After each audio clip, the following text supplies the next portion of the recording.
एक लड़का था जिसका नाम था राज।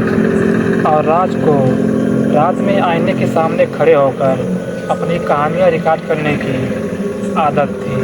उसे लगता था कि आईने के सामने खड़े होकर कहानियाँ रिकॉर्ड करने से उसका कॉन्फिडेंस बढ़ता है।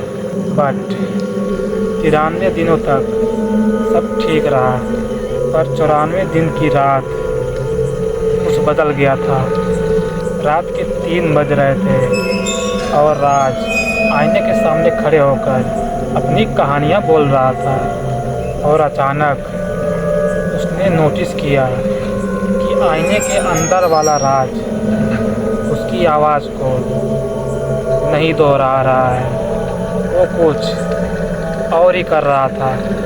उसके बाद राज ने अपना दायां हाथ उठाया, पर आईने के अंदर वाला राज अपना बायां हाथ उठाया और एक भयानक मुस्कान दी।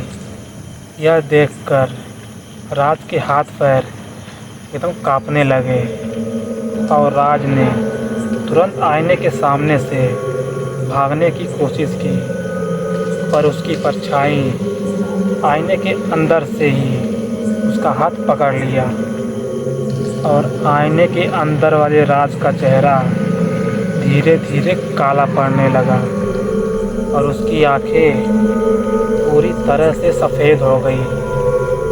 और उस आईने वाले राज ने धीरे से कहा, 93 दिन तुमने मुझे देखा और आज मैं तुम्हारी दुनिया में आऊँगा और तुम इस कांच के पीछे कैद हो जाओगे। राज ने वहाँ से भागने की पूरी कोशिश की, पर वो भाग नहीं पाया और वहाँ पे रखा एक भारी स्टैंड उठाया और आईने पर दे मारा। आईना चकनाचूर हो गया।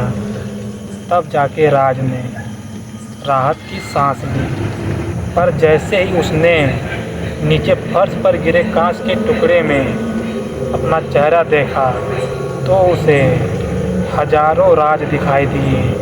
वो हजारों साए एक साथ चिल्लाए, 94, 94, 94।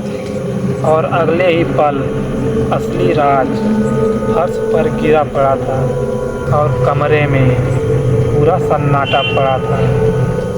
पर अगर आप ध्यान से देखें तो दीवार पर लगे उस टूटे हुए आईने के एक छोटे टुकड़े के अंदर राज अभी भी कैद है और बाहर निकलने के लिए कांच को खुरच रहा है। दोस्तों, आज मेरे 365 डेज कम्युनिकेशन चैलेंज का डे 94 है, तो मिलते हैं डे 95 में।